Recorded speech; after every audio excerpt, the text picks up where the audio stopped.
किसी भी इंसान से पूछोगे कैसा है मोस्टली मैन, तो बोलेंगे यार सब बढ़िया है। वो इस चीज को एड्रेस नहीं कर पाते हैं कि मेंटल हेल्थ रिलेटेड भी प्रॉब्लम हो सकती है। कि ठीक है, आपको लगी है, यू कैन क्राई, आपको पेन हो रहा है, यू कैन क्राई। आपने जो भी आपको रिटर्न में एक पॉजिटिव कमांड दी है उसको फील करें। What are the lifestyle changes किसी को फॉलो करने चाहिए एक हेल्दी मेंटल हेल्थ? एक्सरसाइज का जो रूप आपको अच्छा लगता है, आपको जुम्बा अच्छा लगता है, आपको जिम अच्छा लगता है, we are a beautiful smile on your face, जिसमें ना तो कोई पैसा लगता है ना टैक्स लगता है। It's free free free. जिंदगी की रफ्तार इतनी तेज हो गई है कि हर कोई बस आगे बढ़ने की दौड़ में लगा है, लेकिन इस दौड़ में जो सबसे जरूरी चीज है हम उसे भूल रहे हैं, हमारी मेंटल हेल्थ। हमारे देश में करोड़ों लोग मेंटल हेल्थ इश्यू से सफर करते हैं, लेकिन कभी इस बारे में बात नहीं करते, इलाज नहीं करवाते, किसी एक्सपर्ट से कंसल्ट नहीं करते। और इसकी सबसे बड़ी वजह रहती है वो सोचते हैं कि लोग क्या सोचेंगे, कहीं लोग मुझे पागल ना कहें। आज इसी बारे में बात करने के लिए हमारे साथ जुड़ी है expert psychologist doctor Manisha Sharma, जो हमें इसकी इंपॉर्टेंस के बारे में बताएंगी, जो मेंटल हेल्थ से जुड़े इश्यूज के बारे में बताएंगे। First of all thank you so much ma'am हमारे चैनल के साथ जुड़ने के लिए। Thank you so much Deepanshu. So ma'am हमारे देश में हर बच्चे बच्चे को पता होता है कि जब उसे चोट लग जाएगी तब उसे डेटॉल लगाना है, जब उसे मोच आती है तब उसे मुंह लगाना है, जब उसे सर्दी जुकाम है तो कौन सी दवाई लेनी है, जब बुखार सर्द है तो कौन सी दवाई लेनी है। लेकिन जितनी इंपॉर्टेंस फिजिकल हेल्थ की है उतनी मेंटल हेल्थ की भी है, लेकिन इस बारे में कोई बात नहीं करता। अगर मेंटल हेल्थ की कोई इशू आ जाए, कुछ दिक्कत आए, तो इससे डील कैसे करना है, इसके पास किसी के पास स्ट्रेटजी नहीं है इस चीज की। बिल्कुल। सो कितना जरूरी है इस टॉपिक के ऊपर बात करना? देखो, अगर हम बात करें कि मेंटल हेल्थ को लोग सेकेंडरी मानते हैं, प्राइमरी नहीं मानते, फिजिकल हेल्थ को प्राइमरी मानते हैं, क्योंकि फिजिकल हेल्थ रिलेटेड कोई भी इशू है तो वो सबको दिखता है, पेन लोगों को महसूस होता है। आज कोई बताएगा कि मैं 10 दिन से मुझे टाइफाइड हो रहा है, मैं काफी बीमार हूँ, तो पीपल आर लाइक, ओ तू बीमार है, ठीक है। बट अगर कोई पर्सन बोलेगा कि 10 दिन से मेरे साथ इमोशनल लेवल पे ये डिस्टर्बेंसेस हो रहे हैं, मैं ऐसा फील कर रहा हूँ, तो पीपल आर लाइक, अरे चिल कर यार, क्यों टेंशन करता है। वो इस चीज को एड्रेस नहीं कर पाते हैं कि मेंटल हेल्थ रिलेटेड भी प्रॉब्लम हो सकती है। इसका अगर मैं एक जनरल सी हम बात करें, तो जब बच्चा छोटा होता है ना, उसे भी हम ऐसा ही सिखाते हैं। अगर बच्चा गिर गया और रो रहा है क्योंकि उसको पेन हो रहा है, तो हम क्या सिखा देते हैं, अरे रोते नहीं है, रोना नहीं है बेटा, रोना नहीं है। या फिर हम क्या बोल देंगे कि लो इसने आपको मारा, इसको हम मार देते हैं, ठीक है, लेकिन तुम्हें रोना नहीं है। तो ऐसी हम चीजें बच्चों को एस्केप करना सिखा देते हैं अपनी इमोशंस के साथ, को दबाना दबाना, कि उन्हें सप्रेस कैसे करना है। जबकि ठीक है, आपको लगी है, यू कैन क्राई, आपको पेन हो रहा है, यू कैन क्राई। आपको बच्चे को ये बताना है कि आपको पेन भी हो सकता है, आपको आपको अपनी लाइफ में कुछ सिचुएशंस डिफिकल्ट भी लग सकती है, लेकिन हम एक छोटे से बच्चे को ये ट्रेनिंग देना शुरू करते हैं, जिसकी वजह से वो खुद अपनी मेंटल हेल्थ को अवॉइड करने लगता है। ये एक बहुत बड़ा फैक्ट है। आगे जाके यही दिक्कत होती है कि मोस्टली मेंस या कोई भी इंसान है तो वो अपने प्रॉब्लम्स को, अपने इमोशंस को दबाता है, सप्रेस करता है। अगर आप किसी भी इंसान से पूछोगे कैसा है मोस्टली मैन, तो बोलेंगे यार सब बढ़िया है, भले वो किसी भी चीज से स्ट्रगल कर रहा है, बहुत सारी चीजें चल रही है दिमाग में, मेंटल हेल्थ खराब है, लेकिन इस बारे में कोई बात नहीं करता है। हाँ, इसमें एक और चीज है ना दीपांशु, के लोग क्या बोल देते हैं कि तू कोई लड़की थोड़ी है जो रो रहा है। अगर एक मेल रो रहा है तो उसको क्या कहेंगे, एक छोटे से बच्चे को भी क्या बोलते हैं, गर्ल्स क्राई करती है, you are not a girl, don't cry, be strong like a boy. Why? क्यों बॉयज के कंधों पे ये रिस्पॉन्सिबिलिटी डाल दी गई कि आप ही स्ट्रॉन्ग हैं। तो ये सारी चीजें एक मेल को कहीं ना कहीं अपने इमोशंस को हाइड करने के लिए मजबूर कर देती है, और वो अपने इमोशंस अच्छे से एक्सप्रेस नहीं कर पाता, जिसकी वजह से आजकल मेल्स में भी साइकोलॉजिकल इश्यूज बहुत ज्यादा होते जा रहे हैं। हम ये जो इमोशंस दबाने की जो चीजें सप्रेस करते हैं, तो इसका लॉन्ग टर्म इफेक्ट क्या पड़ता है मेंटल हेल्थ पे, ठीक जब है, एडल्ट में जाएगा, रिलेशनशिप्स पे? देखो, जब इमोशंस को हम सप्रेस करना शुरू करेंगे, तो यानी कि आपने इमोशंस को डील करना नहीं सीखा, आप उनको सप्रेस करते जा रहे हो। जो चीज आप सप्रेस कर रहे हैं, वो अगर हम साइंटिफिक बात करें तो वो आपके सबकॉन्शियस माइंड में जाके सेव हो रही है। अब जब वो आपके सबकॉन्शियस माइंड में जाके सेव हो रही है, तो आपके माइंड में नेगेटिव न्यूरल पैटर्न्स बन रहे हैं। क्यों? क्योंकि वो चीज पॉजिटिव तो जाके सेव नहीं होएगी ना, वो नेगेटिव जाके सेव होएगी, तो नेगेटिव न्यूरल पैटर्न्स बनने लगते हैं, और ये negative neural patterns negative beliefs को डेवलप कर देते हैं, और उन बिलीफ्स के बेसिस पे ही एक पर्सन आगे कैसे सोचेगा, कैसा उसका परसेप्शन होगा, कैसे वो सिचुएशन को हैंडल करेगा। और ये नेगेटिव जो बिलीव्स होते हैं ये फिर आगे depression, anxiety, any other psychological disorders उनको डेवलप कर देते हैं। हम थोड़ा सा नीचे लेवल पे आते हैं कि हम एक बार डिफरेंस बता सकते हो साइकोलॉजिस्ट और साइकियाट्रिस्ट में? बिल्कुल, बिल्कुल। देखो साइकोलॉजिस्ट वो प्लेस होता है जहाँ पे आप जाके, अगर आपको कोई डिसऑर्डर नहीं है, ठीक है? तो भी आप जाके वहाँ पे अपनी बात रख सकते हैं, अपने इमोशंस बता सकते हैं, ठीक है? आप एक साइकोलॉजिस्ट के पास जाके ओपन होके अपनी सारी बात खुल के बता सकते हैं। साइकियाट्रिस्ट में मैं बात करूँ तो देखो इनकी एजुकेशन में भी डिफरेंस है। अगर हम स्टार्टिंग करते हैं एजुकेशन लेवल पे, तो साइकियाट्रिस्ट नीट एग्जाम फाइट करेंगे आप, नीट के बाद आप एमबीबीएस करेंगे, एमबीबीएस के बाद जो आप पीजी करते हैं उसमें आप साइकियाट्री से पीजी करते हैं, तो आप साइकियाट्रिस्ट बनते हैं। अब हम बात करते हैं वो डील किसके साथ करते हैं। साइकियाट्रिस्ट जनरली डील करते हैं साइकोलॉजिकल डिसऑर्डर्स के साथ, ठीक है? वो डील करते हैं, डिप्रेशन है पर्टिकुलर पर्सन को, डिप्रेशन क्यों हुआ है उसके जो इंटरनल फैक्टर्स हैं, ठीक है? हमारे ब्रेन में जो न्यूरोकेमिकल्स डिप्रेशन में कम हो गए हैं उनको बूस्ट अप करने के लिए वो मेडिकेशन प्रोवाइड करते हैं। फॉर एग्जांपल आज अगर मुझे डिप्रेशन है, ठीक है, अब मैं साइकोलॉजिस्ट के पास जा रही हूँ, मैं अपनी थेरेपी ले रही हूँ, बट मैं थेरेपी पे रिस्पॉन्स नहीं कर पा रही। साइकोलॉजिस्ट मुझे जो इंफॉर्मेशन प्रोवाइड कर रहे हैं उसके बेसिस पे मैं स्किल डेवलप नहीं कर पा रही, तो फिर एक बार के लिए मुझे साइकियाट्रिस्ट से हेल्प लेके, मेडिसिन लेके, अपने हार्मोन्स को बूस्ट अप करके, अपनी मेंटल हेल्थ को थोड़ा बेटर करके, फिर उस प्रॉब्लम को जड़ से खत्म करने के लिए साइकोलॉजिस्ट के साथ जर्नी शुरू करनी चाहिए। क्योंकि अब साइकोलॉजिस्ट क्या करेगा, आपकी प्रॉब्लम को जड़ से खत्म करेगा। और वो जड़ से खत्म कैसे करेंगे, वो आपके पुराने बिलीव्स पे, आपके इमोशंस पे, आपके थॉट्स पे, बिहेवियर्स पे, उन पे वर्क करेगा। मेडिसिन आपके थॉट्स को चेंज नहीं करेगी कि आप नेगेटिव सोच रहे हैं, आपने दवाई लिया, आप पॉजिटिव सोचने लगे, नॉट एट ऑल। मेडिसिन आपके सिम्टम्स को डाउन कर देती है कि आप, अगर आपको पैल्पिटेशन हो रहा है, मेडिसिन उसको कम कर देगी। आपको घबराहट हो रही है, मेडिसिन उसको कम कर देगी। आपके मूड स्टेबलाइजर आपके मूड को एनहेंस कर देंगे। तो इस तरीके से मेडिसिन का रोल होता है। अगर साइकोलॉजिस्ट की एजुकेशन की बात करें तो साइकोलॉजिस्ट को ग्रेजुएशन साइकोलॉजी में करनी होती है, देन मास्टर साइकोलॉजी में करनी होती है। उसके बाद उन्हें आरसीआई से रजिस्ट्रेशन लेना होता है, एमफिल करना होता है, और अलग अलग डिग्रीज, वो जिस भी फील्ड में जाना चाहता है, साइकोलॉजी बहुत वास्ट फील्ड है, वो जिस भी फील्ड में जाना चाहता है उससे रिलेटेड उन्हें डिप्लोमा या कोर्सेज करने होते हैं और फिर वो अपनी जर्नी स्टार्ट करते हैं। तो इन दोनों की एजुकेशन में ये डिफरेंस होता है। और जो हम बात कर रहे थे साइकोलॉजिस्ट किस चीज के साथ डील करते हैं, वो human emotions, human thoughts, human behaviours, इनके ऊपर वर्क करते हैं। अब जरूरी नहीं है कि अगर कोई भी पर्सन साइकोलॉजिस्ट के पास आ रहा है तो उसे कोई डिसऑर्डर है। समटाइम्स हो सकता है इमोशनल डिस्टर्बेंसेस हो, सिर्फ कोई डिसऑर्डर नहीं, प्रेशर, मेंटल प्रेशर। हाँ, कि थोड़ा सा मेंटल प्रेशर है। मुझे 10 दिन से बस थोड़ा सा ऐसा फील हो रहा है कि मैं नॉर्मल फील नहीं कर रही, मैं अनईजी फील कर रही हूँ, तो मैं साइकोलॉजिस्ट से जाकर डिस्कस कर सकती हूँ। तो मेरी अर्ली स्टेज पे प्रॉब्लम सॉल्व हो जाएगी और मुझे मेडिसिन की नीड भी नहीं होगी। This is the difference between psychologist and psychiatrist. यूँ कह सकते हो दोनों एक दूसरे के बिना अधूरे भी अधूरे हैं, डेफिनेटली अधूरे हैं, और दोनों जब साथ में काम करते हैं रिजल्ट्स बहुत अच्छे आते हैं। Okay ma'am, can you explain anxiety and panic attacks, और ये बॉडी में फील कैसे होते हैं जब एंजाइटी अटैक्स आते हैं या पैनिक अटैक्स आते हैं? करेक्ट। देखो एंजाइटी को अगर मैं बोलूं, एक तो है एंजाइटी, एक है एंजाइटी डिसऑर्डर, ठीक है? एंजाइटी एक इमोशन है, एक फीलिंग है, फीलिंग ऑफ फियर, फियर वाली फीलिंग, ठीक है? तो एंजाइटी एक बहुत ही नेचुरल फीलिंग है जो आपको भी होती है और मुझे भी होती है। अगर सिचुएशन है हमारे सामने जिसमें हमें डर लगना चाहिए, तो हमें एंजाइटी हो रही है, it's quite okay, it's normal.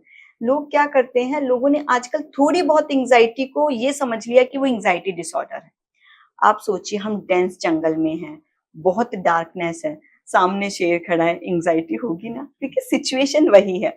तो अगर सिचुएशन ऐसी है जो कि सच में हमें, जिसमें डरना चाहिए और हम डर रहे हैं और हमें एंजाइटी हो रही है, इट्स क्वाइट नॉर्मल, ये एक नेचुरल इमोशन है। अब बात करते हैं एंजाइटी डिसऑर्डर। एंजाइटी डिसऑर्डर में तब कन्वर्ट हो जाती है जब ये फियर वाला इमोशन परसिस्टेंट हो जाता है, यानी कि सिचुएशन प्रेजेंट नहीं है तब भी हम डर रहे हैं। जैसे अभी हम यहाँ बैठे हैं, बहुत नॉर्मल बैठे हैं, still I am feeling anxious. ठीक है, हम मार्केट में जा रहे हैं, मार्केट में किस बात का डर, वहां भी अगर मैं एंशियस फील कर रही हूँ, तो अगर ये जब सिचुएशन फियरफुल नहीं है तब भी अगर मेरे में फियर बना हुआ है तो वो एंजाइटी डिसऑर्डर है। प्लस उसका ड्यूरेशन, उसकी इंटेंसिटी, अगर मैं पिछले 3 महीने से कंटिन्यूएशन में ये फील कर रही हूँ तो वो एंजाइटी डिसऑर्डर है। और एक इंटेंसिटी, और वो फीलिंग इतनी इंटेंस है कि अब वो मेरे से बियरेबल नहीं है। अब उसकी वजह से मेरी personal life, social life, professional life, उन पे इफेक्ट आने लगा है। मैं बहुत ज्यादा अनईजी फील करती हूँ, अनकंफर्टेबल रहती हूँ, तो फिर वो एंजाइटी डिसऑर्डर है। Second thing you ask me about panic. Panic attacks. Panic attacks क्या है? पैनिक अटैक्स इंटेंस फीलिंग है एंजाइटी की, सडन फियर। यानी कि आपको देखो, एंजाइटी क्या है? परसिस्टेंट बनी हुई है आपकी बॉडी में, ये माइंड से आपकी बॉडी में आ जाती है। अब आप हमेशा अनकंफर्टेबल और अनईजी फील कर रहे हैं।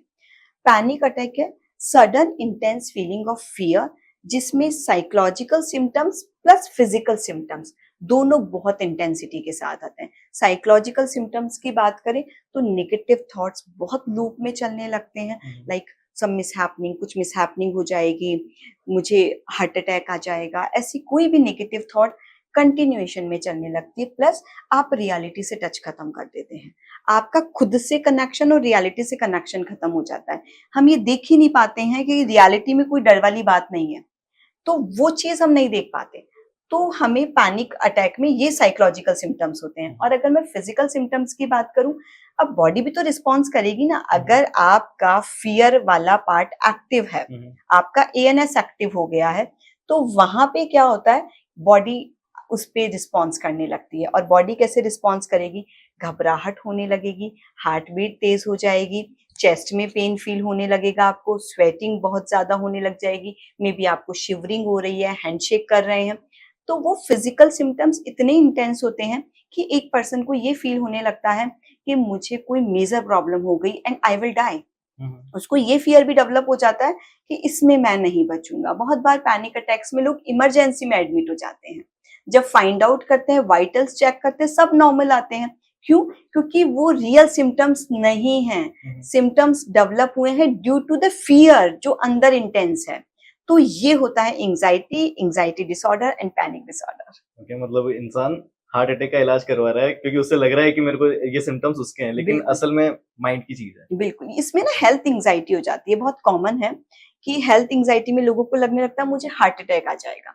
अब लोग फ्रीक्वेंट क्या करते हैं, कार्डियोलॉजिस्ट के पास जाके अपने टेस्ट डन करवाते रहते हैं।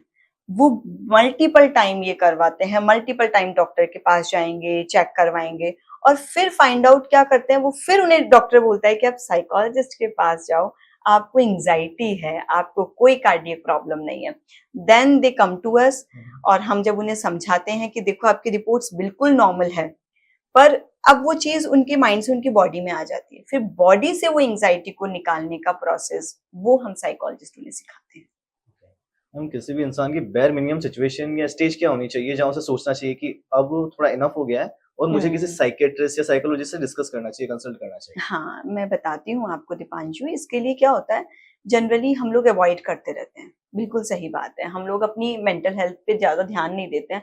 अगर हम बुरा भी फील कर रहे हैं तो हम उसको अवॉइड करते रहते हैं। बट जो सिचुएशन जहाँ पे हमें समझ आ जाना चाहिए, अगर आपकी पर्सनल लाइफ पे इफेक्ट आपको दिखने लग गया है, ठीक है, आपकी पर्सनल लाइफ डिस्टर्ब हो रही है, आपकी सोशल लाइफ डिस्टर्ब हो रही है, आपकी प्रोफेशनल लाइफ डिस्टर्ब हो रही है।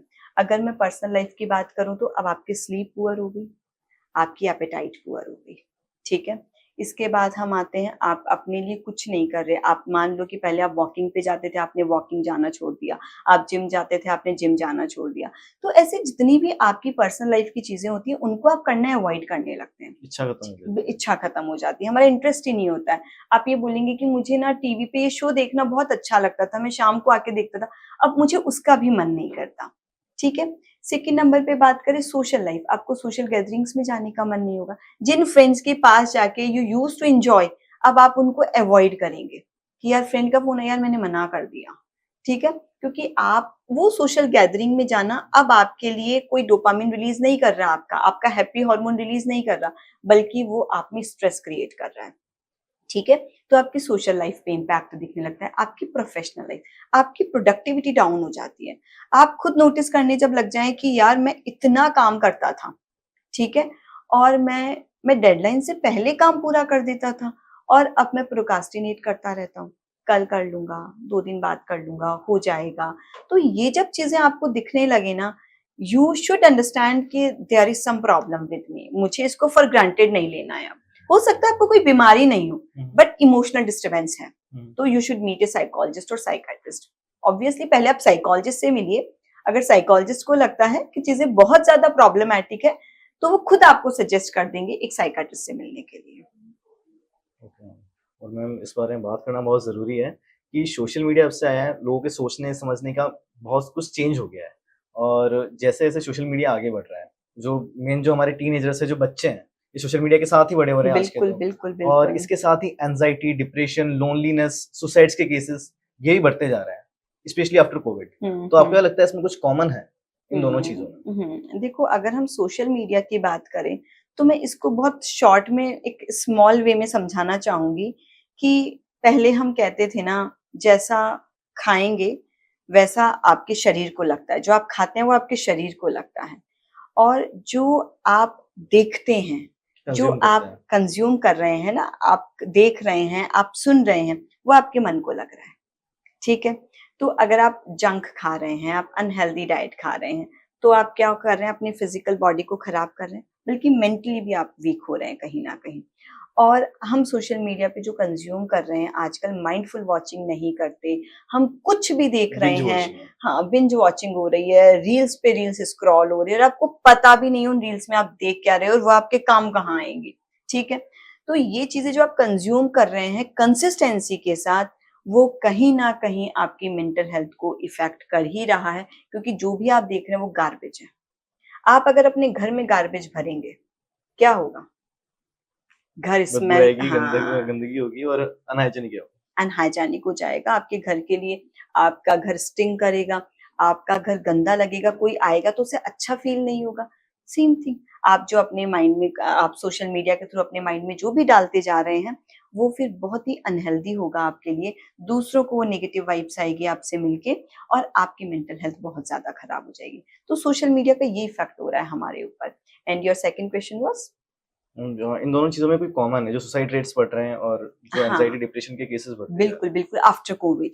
देखो, after Covid obviously suicide rate थोड़ा-सा हाई हुआ है, और उसके बहुत सारे रीज़न हैं। कोविड में लोगों को एक फ़ियर ऑफ अनसर्टेनिटी वो डेवलप हो गया था, फ़ियर ऑफ हेल्थ, ठीक है? वो बहुत ज़्यादा डेवलप हो गया था, क्योंकि लोगों ने डेथ बेड पे जाके वापस आए हैं कोविड में। प्लस फ़ियर ऑफ लूज़िंग पीपल, लोगों ने बहुत अपने क्लोज़ वन्स को खोया है। तो कोविड में ये चीज़ें बहुत कॉमन थी, जिसकी वजह से मैं ये कहूँगी कि मतलब लोगों की मेंटल हेल्थ ज़्यादा खराब हुई है हैं। After Covid.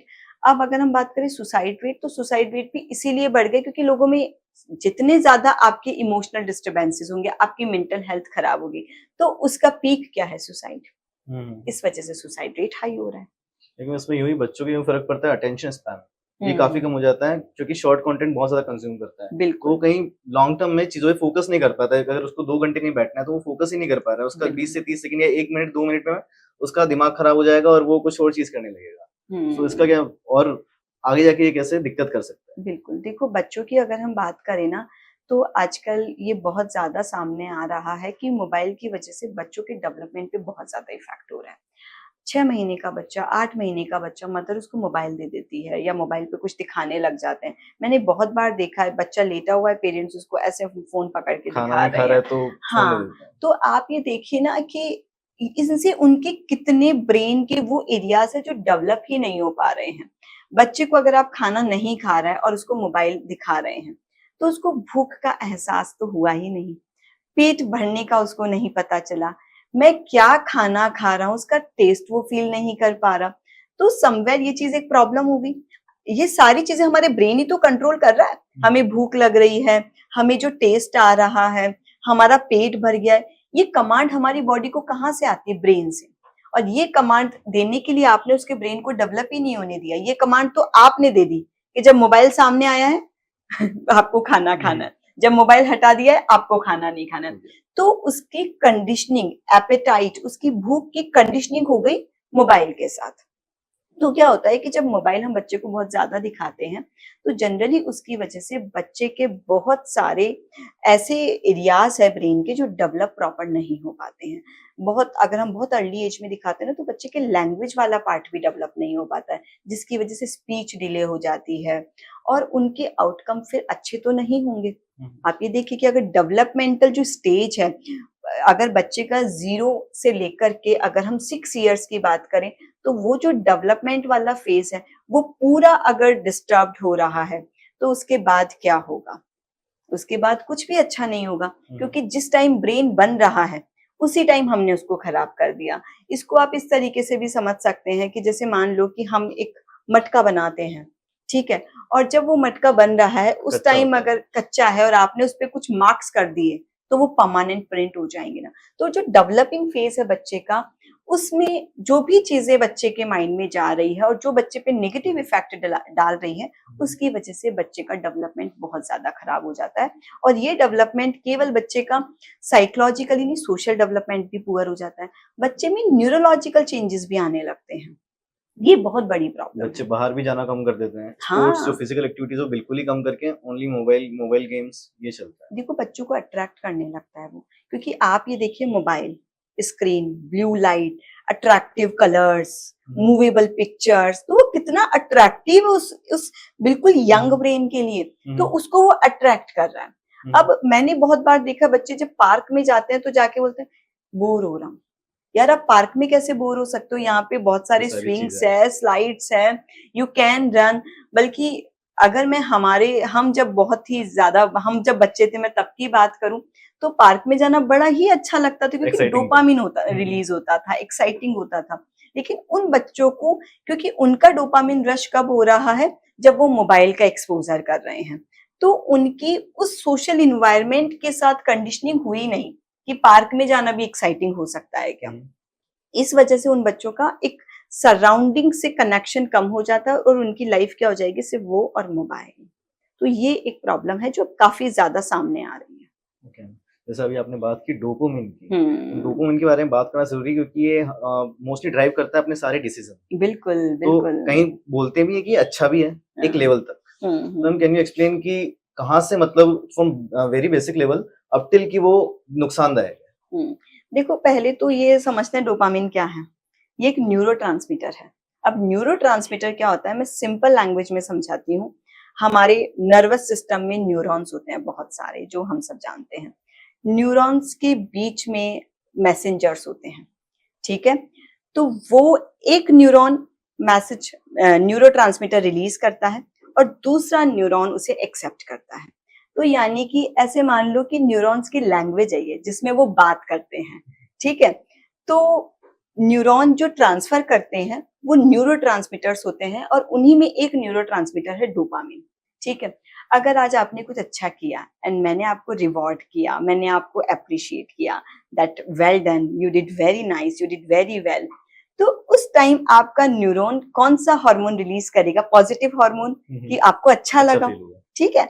तो वो पॉजिटिव हार्मोन उसने रिलीज किया, वो दूसरे न्यूरॉन के पास गया, फिर तीसरे के पास गया। ऐसे करते करते आपके नर्वस सिस्टम पूरा बॉडी में है, आप कैसे मान लीजिए कि वो पूरी बॉडी को कंट्रोल कर रहा है, पूरे नर्वस सिस्टम में पॉजिटिव हार्मोन रिलीज हो गया। अच्छा फील, अब आपको अच्छा फील हो रहा है, आप हैप्पी फील कर रहे हैं। और दूसरी साइड बात करें कि ये डोपामिन का लेवल, और भी बहुत सारी एक्टिविटीज होती है। हमारे हैप्पी हॉर्मोन्स जो हम कई लोग मानते हैं कि मैम हॉर्मोन्स की बीमारी है, डिप्रेशन, एंजाइटी, ओसीडी, जो भी साइकोलॉजिकल प्रॉब्लम है, तो ये तो केवल मेडिसिन से ही ठीक होगी ना। आपके हॉर्मोन्स को आप कैसे ठीक कर सकते हैं? बट हमें ये समझना बहुत ज्यादा जरूरी है कि हमारे हॉर्मोन्स हम खुद से ठीक कर सकते हैं, क्योंकि हमारे हॉर्मोन्स एक मैसेज है, ठीक है। आप अपने आप को क्या मैसेज दे रहे हैं, ये बहुत ज्यादा इंपॉर्टेंट है। तो अगर हम अच्छा सोच रहे हैं तो अच्छे हार्मोन रिलीज होंगे, हम कुछ अच्छा कंज्यूम कर रहे हैं, पॉजिटिव हार्मोन रिलीज होंगे। तो डोपामिन भी वही हार्मोन है जो आपकी एक्टिविटी पे बहुत ज्यादा डिपेंडेंट है। अगर आपको वॉकिंग को आप इंजॉय कर रहे हैं तो आपका डोपामिन रिलीज होगा। जिस भी एक्टिविटी को आप एंजॉय कर रहे हैं, आप अपने वर्क प्लेस पे आपके पास बहुत सारा काम है, लेकिन आप अगर उसे एंजॉय करके कर रहे हैं तो प्रेशर फील नहीं करेंगे, बल्कि डोपामिन खुश रिलीज होंगे। होगा। यस, तो डोपामिन को रिलीज करने के लिए जरूरी, जो सबसे जरूरी चीज है वो ये है कि जो भी कर रहे हैं उसमें इन्वॉल्व हो जाए और उसको एंजॉय करें, तो आपके पॉजिटिव हार्मोन रिलीज होंगे। और जब ये पॉजिटिव हार्मोन रिलीज होते हैं तो आपको अच्छा होगा। ये फील गुड हार्मोन है, डोपामिन स्पेशली, तो आपको अच्छा फील होगा। बट मैम देन जब ये डोपामिन रश की आपने जैसे बात की पिछली क्वेश्चन में सोशल मीडिया वाले में, तो हम ये खराब कहाँ पे होने लगता है, लाइक कि अपने को नुकसान दे रहा है हाँ, mentally? देखो ये नुकसान वैसे नहीं देता, ये किस तरीके से देता है। डोपामिन रश से मतलब है कि वो शॉर्ट टर्म के लिए रिलीज हो रहा है, ठीक है।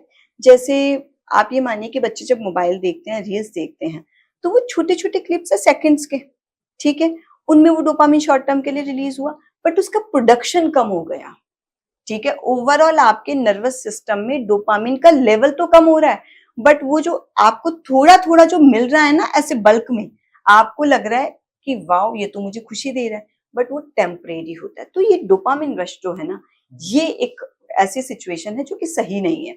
आपको डोपामिन का प्रोडक्शन बढ़ाना है, डोपामिन रश नहीं करना। This is the thing. Okay and mostly people nowadays ना, मोस्टली सिटीज में और हर कहीं, जब भी वो थोड़ी बहुत भी डिप्रेशन या फिर थोड़ी बहुत भी सैडनेस एंजाइटी फील करते हैं तो वो कुछ सब्सटेंसेस यूज करना चालू कर देते हैं, जैसे अल्कोहल, ड्रग्स, वीड, बहुत सारी चीजें, नशे, कुछ भी कह सकते हैं जो डोपामिन रिलीज करते हैं। एक शॉर्ट टर्म एस्केप देते हैं वो, बट इसका मेंटल हेल्थ पे लॉन्ग टर्म इफेक्ट क्या होता है? बिल्कुल। देखो सब्सटेंस अब्यूज लोग क्यों कर रहे हैं आजकल ज्यादा, दो चीजें हैं इसके पीछे। एक तो ये बहुत ट्रेंडी लगने लगा है लोगों को, ठीक है, कि यार आई एम सो कूल, मैं ड्रिंक करता हूँ, ठीक है, मैं वीड ले रहा हूँ, मैं ड्रग्स ले रहा हूँ, मैं स्मोक कर रहा हूँ, तो लोग इसको एक तो ट्रेंड से कनेक्ट कर लेते हैं, जबकि कोई भी नेगेटिव चीज ट्रेंड नहीं होती है, ठीक है। सेकेंडली, लोग, बिल्कुल सही बात है कि लोगों को जब इमोशनल डिस्टर्बेंसेस होते हैं तो भी लोग इनकी हेल्प लेने लगते हैं। क्यों? क्योंकि जैसे ही आप इस ऐसी किसी भी चीज को कंज्यूम कर रहे हैं तो वो जो हमने डिस्कस किया डोपामिन रश होता है, ठीक है, एक ऐसा हार्मोन रिलीज होगा जिससे आपको थोड़ी देर के लिए रिलैक्सिंग लगेगा। तो आपको लगेगा ठीक है यार ये चीज मुझे रिलैक्सिंग कर रही है, बट ये चीज आपको शॉर्ट टर्म रिलैक्सेशन दे रही है। अगर हम इसका लॉन्ग टर्म इफेक्ट देखें तो वो उस हार्मोन के प्रोडक्शन को कम कर रही है। तो हमें हमें आप ये देखिए, अगर हमारी कोई फैक्ट्री है जिसमें हमारे XYZ कोई भी चीज का प्रोडक्शन होता है, आपको प्रोडक्शन कम करना है या ज्यादा करना है? हमारा मोटिव क्या होगा? प्रोडक्शन ज्यादा हो, ठीक है। और आपको मान लो कि वो बीच बीच में कुछ अच्छे अच्छे गिफ्ट हैम्पर्स दे रही है वो फैक्ट्री, तो आप उन गिफ्ट हैम्पर्स पे फोकस करेंगे या प्रोडक्शन पे फोकस करेंगे? प्रोडक्शन पे, यार गिफ्ट हैम्पर तो मैं वैसे ही बाई कर लूंगा अगर प्रोडक्शन अच्छा हुआ तो, ठीक है। वो जो आप ये मानिए कि जब आप इस तरीके का कोई भी सब्सटेंस ले रहे हैं ना, तो आपको गिफ्ट हैम्पर्स दे रहा है आपका ब्रेन, तो आपको लग रहा है यार मुझे तो गिफ्ट्स मिल रहे हैं, लेकिन आप ये देखिए आप प्रोडक्शन बढ़ाएंगे तो वो गिफ्ट की जगह 5 गिफ्ट्स परचेस कर सकते हैं, ठीक है। तो ये जनरल सिंपल लैंग्वेज में मैंने समझाया है इस चीज को कि डोपामिन रश वही चीज है कि शॉर्ट टर्म आप लोगों को रिलैक्सेशन होता है, बट अगर हम लॉन्ग टर्म की बात करें तो प्रोडक्शन बहुत कम हो जाता है। सेकेंडली, आपको एडिक्शन हो जाता है। एडिक्शन हर चीज का बुरा है, चाहे फिर वो कुछ भी हो, क्योंकि आप ये मानिए एडिक्शन का मतलब है डिपेंडेंसी। अगर आपकी बॉडी किसी भी चीज पे डिपेंडेंट हो रही है तो वो प्रॉब्लम है। आज हम सबको सिखाते हैं कि फिनेंशियली आपको इंडिपेंडेंट होना है, ठीक है, क्यों? डिपेंडेंट हो, ठीक है ना, चल रहा है ना काम, क्यों सिखाते हैं? इमोशनली, आजकल हमने एक टर्म और ऐड कर दिया कि इमोशनली इंडिपेंडेंट भी बनो, ठीक है, क्योंकि लोग बहुत ज्यादा इमोशनली डिपेंडेंट हो जाते हैं जिसकी वजह से भी उन्हें काफी अटैचमेंट और डिटैचमेंट रिलेटेड इश्यूज फेस करने पड़ते हैं। तो ये चीजें जो हम लोगों को सिखा रहे हैं कि आपको डिपेंडेंट नहीं होना, तो आप सब्सटेंसेस पे भी तो डिपेंडेंट ही हो रहे हैं। एडिक्शन मीन डिपेंडेंसी, कि अब शाम के 6 बज गए हैं, आई नीड दिस, तो वो डिपेंडेंसी, तो डिपेंडेंसी नहीं आप मत लो आज, पर नहीं, फिर आपकी बॉडी डिमांड करेगी, आपको बॉडी को वो देना पड़ेगा। तो ये जो डिपेंडेंसी वाला पार्ट है, हमें इस पार्ट को खत्म करना है। तो सब्सटेंसेस के साथ अगर मैं बात करूं तो जो एक प्रॉब्लम आती है वो ये भी आती है कि आपको एडिक्शन हो जाता है उस चीज का। तो ये सारी प्रॉब्लम्स है। दिमाग को बार बार चाहिए। हाँ, दिमाग को वो बार बार चाहिए, और फिर आपको एक रास्ता मिल गया, एक एस्केप करने का तरीका मिल गया ना कि ठीक है यार ऐसा होगा, ठीक है आई टेक सब्सटेंस। आप ये नहीं देख पा रहे ऐसा होगा तो मुझे उसको डील कैसे करना है, ये मेरी प्रॉब्लम है, इसका सॉल्यूशन क्या है। सॉल्यूशन ओरिएंटेड अप्रोच पे नहीं गए आप कहाँ पे गए, प्रॉब्लम है, प्रॉब्लम तो वहीं की वहीं बनी हुई है, बस थोड़ी देर के लिए मैंने अपने माइंड को डाइवर्ट कर लिया, तो ये तो डाइवर्जन हो गया, तो एस्केपिज्म हो गया। लेकिन ये भी होता है जैसे नॉर्मल अपना डोपामिन यहाँ इस लेवल पे चल रहा है, जब आप सब्सटेंस लेते हो तो ऊपर जाता है, स्पाइक करता है। हाँ, एक बार के लिए, लेकिन उसके बाद जो नीचे आता है तो वो नॉर्मल पे नहीं जाएगा, उससे नीचे जाएगा। बिल्कुल। सो ये सैडनेस क्रिएट करता है, और वापस से जब आपको उस नॉर्मल के लिए वापस से आप लेते हो, सो ये एडिक्शन करता है। हाँ हाँ हाँ, यही चीज है ना? बिल्कुल ये एडिक्शन ओके करता है। ओके। और एक और क्वेश्चन था कि अभी जो टाइम है इसमें कंपटीशन अपने पीक पे है, बिल्कुल। और जो बच्चे हैं जो स्कूल से बाहर निकलते हैं, स्पेशली बाहर की सिटीज में जाते हैं और देखते हैं रियल लाइफ में आता है और देखते हैं कितना कंपटीशन बढ़ गया है, और उसके बाद में वो देखते हैं, मतलब उनको लगता है कहीं ना कहीं कि मेरे को रिजेक्ट किया जा रहा है, शायद मैं इतना वर्थ इट नहीं हूँ, क्योंकि उन्होंने एकदम से ये कुछ नया है उनके लिए, तो वर्थ इट, और ऐसे करके वो एक नेगेटिव लूप चलता है दिमाग में। तो इससे कैसे डील करें? देखो हमें ये भी समझना चाहिए ना कि ये हो क्यों रहा है, कि ये रिजेक्शन वाली फीलिंग, होम सिकनेस ये बच्चों को क्यों आ रही है, क्योंकि हमने बच्चों को इतना प्रोटेक्टिव इन्वायरमेंट दे देते हैं ना आजकल, क्योंकि समवेयर पेरेंट्स भी बहुत सारी गलतियां करते हैं, ठीक है, ये नहीं है, पेरेंट्स अपनी तरफ से बेस्ट करते हैं, मैं ये नहीं कहूंगी कि वो गलती इंटेंशनली करते हैं, वो अपनी तरफ से बच्चों के लिए बेस्ट करते हैं, कोई पेरेंट्स अपने बच्चों के लिए गलत नहीं सोचता है, बट कई बार उनके वेज ऐसे होते हैं ना कि वो उसमें ये भूल जाते हैं कि हमने बच्चे को एक्स्ट्रा प्रोटेक्शन दे दिया, हमने बच्चे को हर चीज इस तरीके से सर्व करके दे दी कि उसको मेहनत ही नहीं करनी पड़ रही है। फॉर एग्जाम्पल, अगर बच्चा किसी चीज की जिद कर रहा है, हमने उसको क्विक प्रोवाइड करवा दिया, ठीक है, अब वहां पे बच्चे को क्या चीज समझ आ गई कि हर चीज मुझे मिलती है। अब अगर वो घर से बाहर निकलेगा और उसको किसी चीज की इच्छा हुई और वो नहीं ले पाया, तो क्या वो कंफर्टेबल फील करेगा? नहीं करेगा, क्योंकि उसकी आदत क्या बन गई थी, हर चीज को क्विक अचीव करने की। फेलियर भी तो बच्चे इसीलिए एक्सेप्ट नहीं कर पाते क्योंकि उनको तो ये समझ आता है कि मैं तो बस अचीवर हूँ, मैं तो हर चीज को एक्सेप्ट करता रहता हूँ, मुझे तो हर चीज इजीली मिलती रहती है, राइट। तो जो प्रॉब्लम आती है वो इसीलिए आती है कि हम बहुत प्रोटेक्शन में रखते हैं उन्हें, इजीली हर चीज हम उन्हें दे देते हैं, जिसकी वजह से वो सराउंडिंग्स की रियलिटी को फेस ही नहीं कर पाते हैं। अगर बच्चे को किसी बच्चे ने दो बच्चों में फाइट हो गई, तो पेरेंट्स आर लाइक दूसरे बच्चे को डांट देंगे, ठीक है, कि आपने इसको क्यों डांटा, ठीक है, आपने इस पे क्यों इस तरीके से शाउट किया या आपने क्यों मारा। नहीं, उन्हें खुद को डील करने दो। हमेशा बच्चों को फ्री कर देना चाहिए कि जो भी हुआ है आप अपने लेवल पे डील करो, देन अगर उससे बड़ी कोई बात है, ये तो मैं बहुत छोटे बच्चों की बात करूं जो एक दूसरे का बुरा नहीं चाहते हैं, सिंपल सी फाइट कर लेते हैं, उसमें उन्हें खुद से डील करने दो। किसी एक का फेवर लेना नहीं लेना वो उन बच्चों को इमोशनली वीक बना देता है। और अगर हम थोड़े से, जब बच्चे टीनेज में चले जाते हैं, अगर हम उसकी बात करें, तो वहां पे बहुत ज्यादा जरूरी हो जाता है बच्चों के इमोशंस को समझना, ठीक है। वो बच्चे टीनेज में एंटर होते इतने सारे इमोशंस के साथ रहते हैं कि उन्हें खुद को समझ नहीं आता कि क्या सही है, क्या गलत है, कैसे करना है, नहीं करना है। वहां पे आप अपने बच्चे को एक फ्रेंडली इन्वायरमेंट दो, उसके इमोशंस को समझो, उसके इमोशंस अगर नेगेटिव है तो उसे आइडेंटिफाई करना सिखाओ कि बेटा ये इमोशन जो है ये प्रॉब्लम है, इसको हैंडल आपको ऐसे करना है। ऐसा नहीं है कि बच्चे ने कहा कि मम्मी मैं इन दिनों परेशान हूँ। एक बच्चे, मुझे ध्यान है, मेरे पास रिसेंटली एक केस आया था, उस बच्चे ने कहा कि नीट का एग्जाम आने वाला है, ठीक है, और मैं उसको लेके बहुत ज्यादा स्ट्रेस में हूँ क्योंकि मुझे लग रहा है कि मेरा सिलेक्शन नहीं होगा। तो पेरेंट्स आर लाइक, अच्छा तू मत दे एग्जाम, कोई बात नहीं, तू मत दे। ये बात एक लेवल पे सही भी है अगर बच्चा बहुत ज्यादा स्ट्रेस फील कर रहा है तो, बट हमने शुरू से ही उसको क्यों नहीं ये सिखाया कि अगर सिलेक्शन नहीं होगा देन ये भी चलेगा, ठीक है, आप अपना 100% दो। बच्चे पे जब पहले उन पेरेंट्स ने बच्चे पे प्रेशर क्रिएट कर दिया कि सिलेक्शन लेना है, सिलेक्शन लेना है, सिलेक्शन लेना है, फिर जब सिलेक्शन नहीं लेने की बात आई कि नहीं होगा सिलेक्शन, तब उन्होंने उसको तुरंत कह दिया क्विट कर दे। जबकि उसको आप स्टार्टिंग से ये सिखाओ कि आप एग्जाम्स की प्रिपरेशन किस माइंडसेट के साथ करेंगे, ठीक है, उसके बाद जब एग्जाम्स नियर आने वाले हैं तो उसको कैसे हैंडल करेंगे। और साथ ही ऐसे फेलियर अगर वो तो उसको फेलियर फेस करने के लिए तैयार कर। बिल्कुल, फेस करने के लिए तैयार करना बहुत ज़्यादा ज़रूरी है क्योंकि फेलियर पार्ट ऑफ लाइफ है। हमेशा लाइफ में आपको सब कुछ पॉज़िटिव नहीं मिलेगा।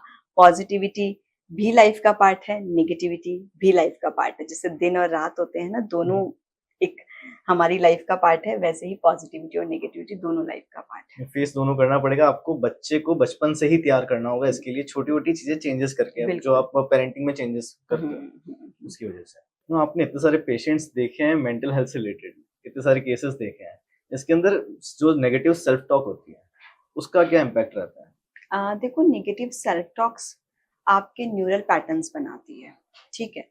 आप ये समझिए कि जो आप बात करते हैं ना, खुद से भी या दूसरे को भी जो कहते हैं, उसी बेसिस पे हमारे माइंड में न्यूरल पैटर्न्स बनते हैं। अगर आप फ्रीक्वेंट ये बोल रहे हैं, I am worthless, I can't do anything, ठीक है?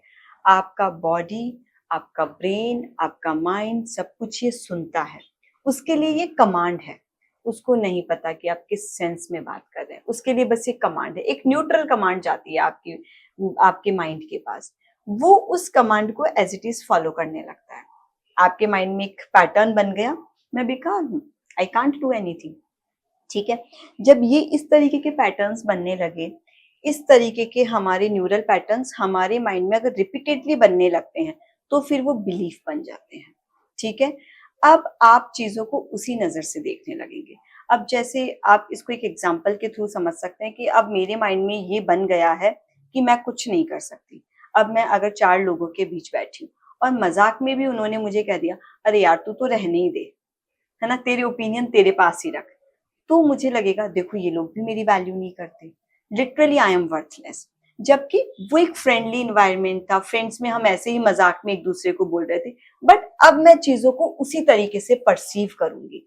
तो ये नेगेटिव जो टॉक्स होती हैं, सेल्फ टॉक्स होती है, वो हमारी मेंटल हेल्थ को खराब करती है और हमारी हमारी पर्सनालिटी को डिस्टॉर्टेड कर देती है और हमारे सोचने का, समझने का, देखने का तरीका वो ही बना देती है, ठीक है?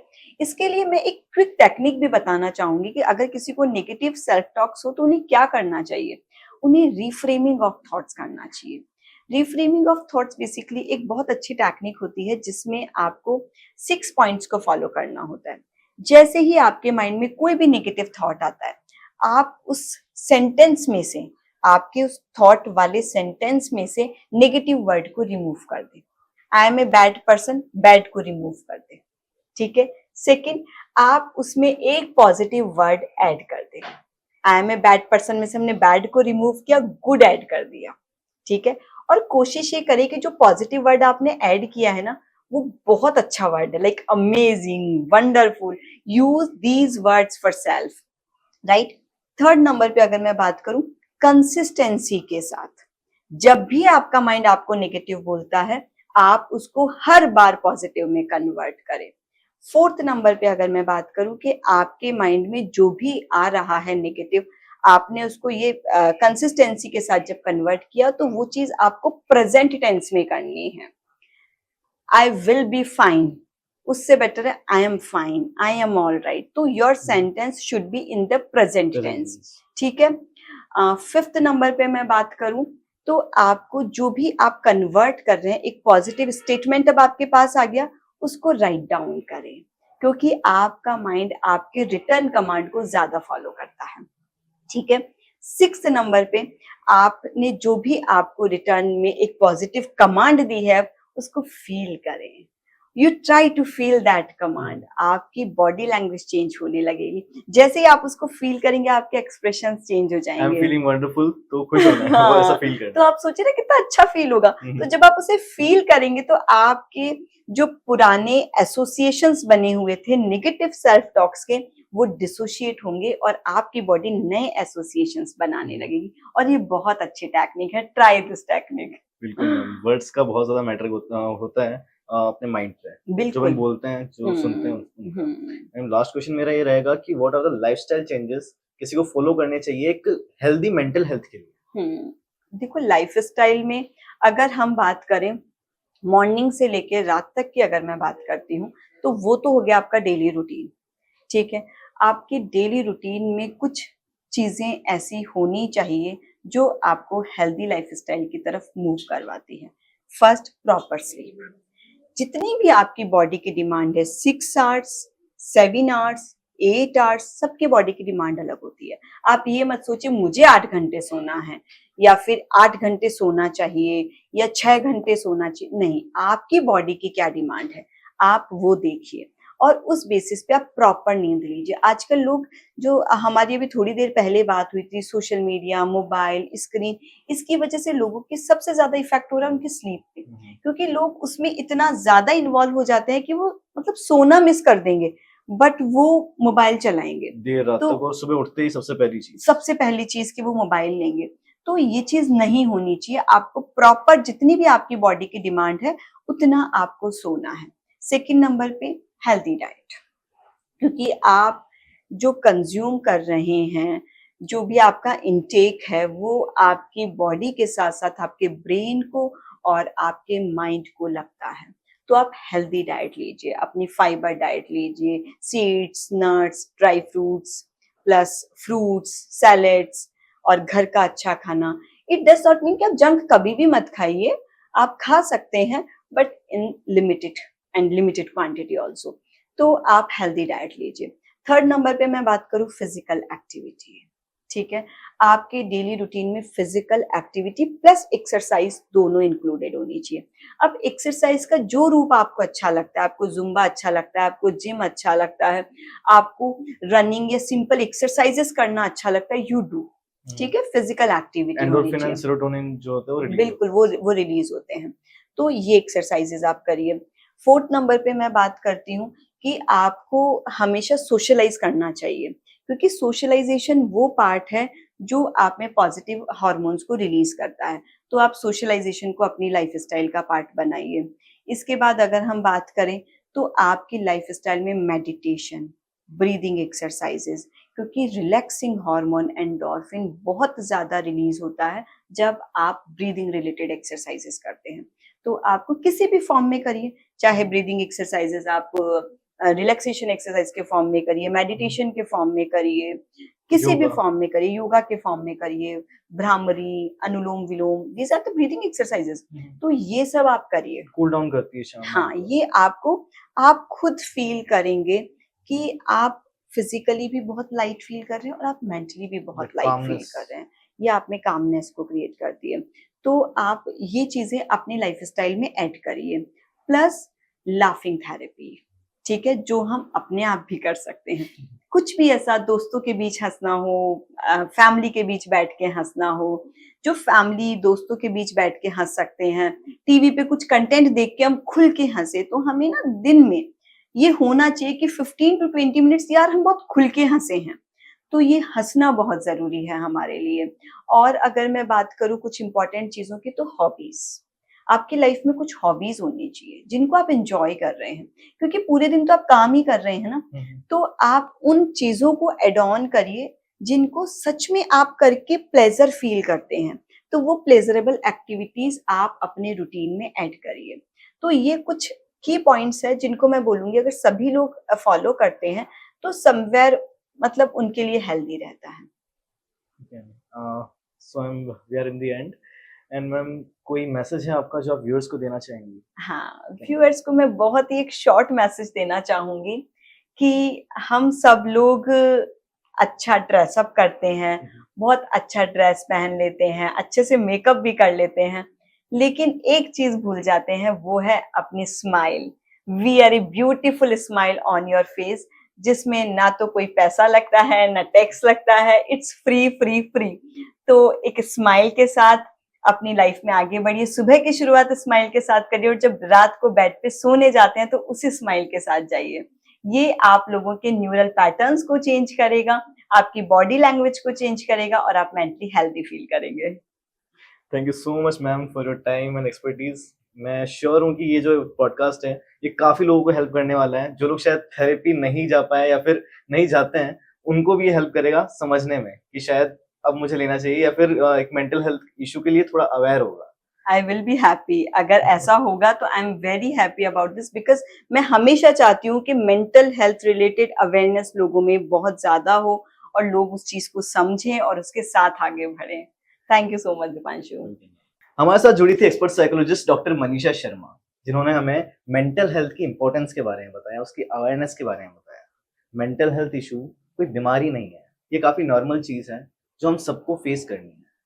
हम इसे साइकोलॉजिस्ट या साइकेट्रिस्ट से कंसल्ट करना, इसे कमजोरी ना समझ के एक समझदारी समझें। ये एक सेल्फ केयर का पार्ट है। हम जल्द ही मिलेंगे ऐसे एक एक्सक्लूसिव गेस्ट के साथ। तब तक के लिए नमस्कार।